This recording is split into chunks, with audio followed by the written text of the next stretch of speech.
हम लोग रोज चर्चा करते रहते हैं, पूरे देश का भ्रमण कर रहे हैं। मैं देख रहा हूं कई जगह हमारे अपने ही साथी अपने भाषण में कहते हैं कि हम ईंट का जवाब ईंट से, गोली का जवाब गोली से देंगे। ये लड़ाई औजार हथियार या तलवार की नहीं है, ये लड़ाई विचारधारा की है। वो लोग जो संख्या में केवल 12% हैं, वो अपनी विचारधारा के दम पर, चूंकि उसने जो बाकी के जो 85-88% लोग हैं उनके मन को भ्रष्ट करके उनको अपनी विचारधारा से जोड़ लिया है। जब 85 या 88% वाली विचारधारा के लोग 12% की विचारधारा के रास्ते पर चल पड़ेंगे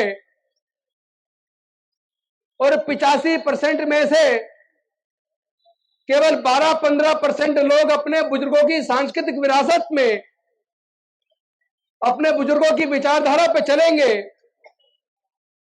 तो 12 वाले तो हो गए 85 और 85 वाले रह गए 15 या 12। यही कारण है कि 85% पर 15% राज कर रहा है। जो लोग अपने इतिहास को नहीं जानते वो कभी इतिहास नहीं बना सकते। इतिहास बनाने के लिए इतिहास को जानना होगा।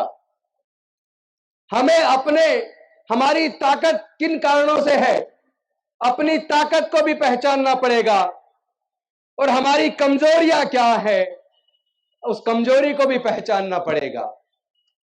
अगर हम अपनी कमजोरियों को पहचान कर कमजोरियों को दूर नहीं करेंगे और जिस चीज में हमारे अंदर ताकत है उसको संचित कर कर और ज्यादा इकट्ठा कर कर मजबूत नहीं करेंगे, तो हम उन्हीं 12-15% लोगों से हारते रहेंगे। तो सच को जानना बेहद जरूरी है। हमारी ताकत क्या है, इसको जानने से पहले यह जानना जरूरी है ऐसे कौन से कारण हैं कि हमारे समाज के लोग लगभग 3-3.5 हजार साल तक गुलाम रहे। मैं समझता हूं इसका कारण एक ही है। इसका कारण वो धर्मशास्त्र है, वो सामाजिक व्यवस्था है जिसने हमें हजारों जातियों में बांटा, जिसने हमें वर्ण में बांटा, जिसने हमें पढ़ने लिखने से वंचित रखा, जिसने हमें व्यापार करने से वंचित रखा, जिसने हमें संपत्ति से वंचित रखा। और जब वो रास्ते खुले, डॉक्टर बाबा साहेब अंबेडकर ने खोले। एक तरफ तो उन्होंने हमारे पढ़ने के रास्ते खोले, जब पढ़ने के रास्ते खोल दिए तो हमारे लोग स्कूल कॉलेज जाने लगे।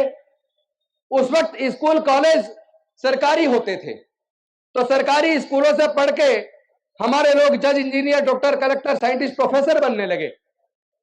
और धीरे धीरे उसका असर यह हुआ कि एक तरफ बाबा साहेब के रिजर्वेशन की वजह से संसद और विधानसभाओं में पहुंचे और दूसरी तरफ उनके द्वारा खोले हुए मार्ग की वजह से पढ़ लिख कर रिजर्वेशन से हम लोग नौकरियों में पहुंचे।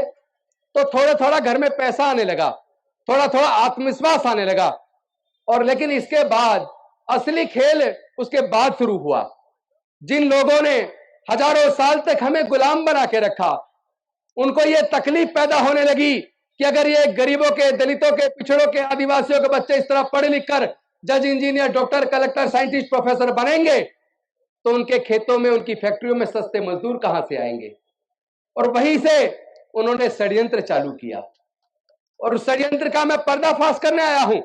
क्योंकि मैंने इस बात का सर्वे किया है कि जो सुप्रीम कोर्ट, हाई कोर्ट के अंदर जो जज हैं वो सरकारी स्कूल से पढ़े हैं या प्राइवेट से पढ़े हैं।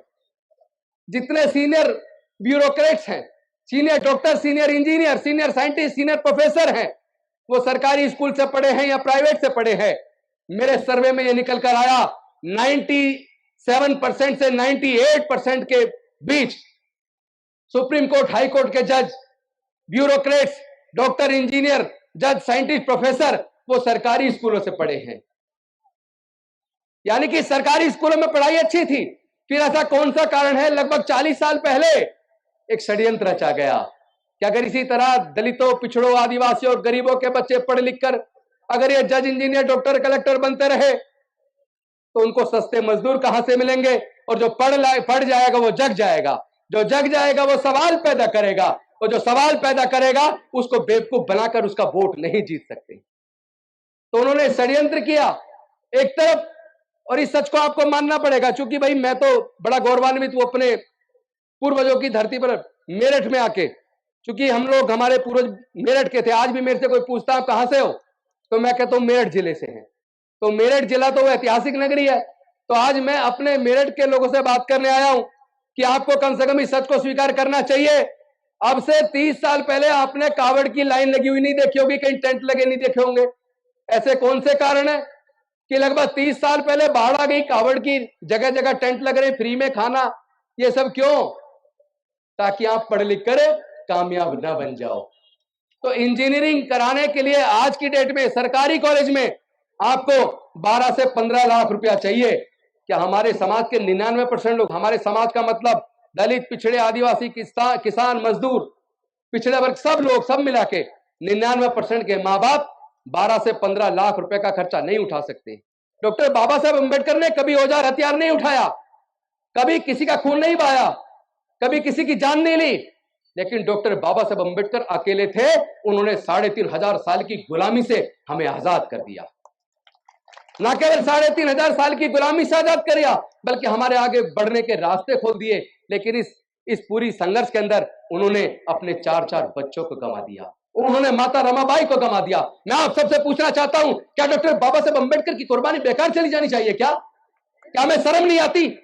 हमारा समाज एक एक करके प्रताड़ित किया जा रहा है। मूंछ रखने पर हमारी हत्या हो रही है, गला छूने पर हमारी हत्या हो रही है, बहन बेटी की इज्जत लूटकर उसकी हत्या हो रही है, और जिन्होंने जुल्म किया एक को सजा हुई, बाकी बरी हो गए। हम किधर जा रहे हैं? भारत जा किधर रहा है? और वैसे भी हम लोग बुद्ध के धम्म को मानने वाले हैं। और आप इतिहास पढ़ लीजिए, हमारे पूर्वज बौद्ध थे। हम कोई धर्म परिवर्तन नहीं कर रहे, हम घर वापसी कर रहे हैं। हम लोग घर वापसी कर रहे हैं।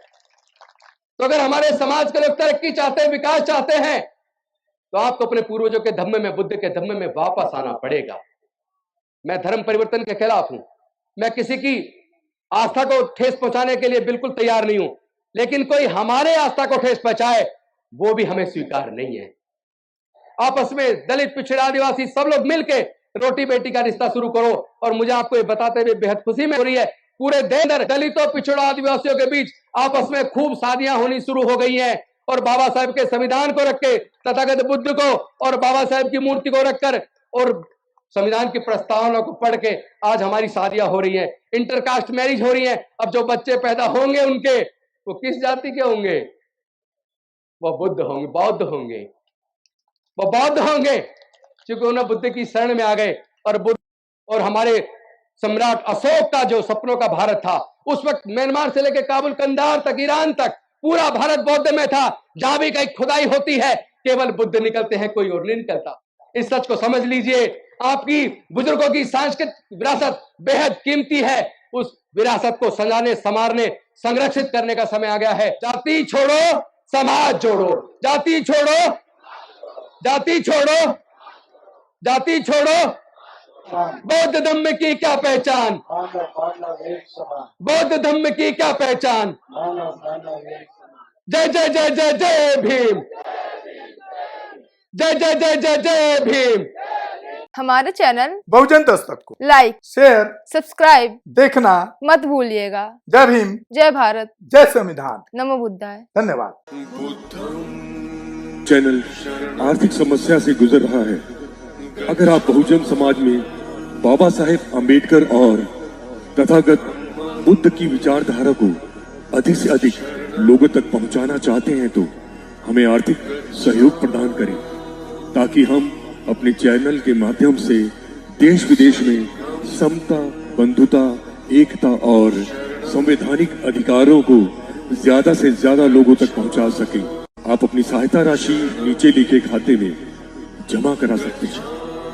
खाता धारक गौतम रत्ना, खाता संख्या 3169576865 IFSC कोड SBIN 0060336, बैंक भारतीय स्टेट बैंक। आप हमारे बैंक खाते का विवरण स्क्रीन पर भी देख सकते हैं। रोको मत हमें, टोको मत हमें, आगे बढ़ते जाना है। जय भीम का नारा लगाना है, जय भीम का नारा लगाना है। जय भीम, जय भीम। मैं गौतम रत्ना आपका बहुजन फिल्म प्रोडक्शन में स्वागत करता हूं और आप हमारे प्रोडक्शन हाउस के अंदर अपना कैरियर बना सकते हैं as a film director, as a producer and actor and actress and editor and cinematographer also. अगर आपको फिल्म से रिलेटेड कुछ भी प्रोजेक्ट आपको बनवाना है तो हमारे पास में पूरा सेटअप है, जिसमें फिल्म कैमरा है, शूटिंग लाइट्स है और एडिटिंग है।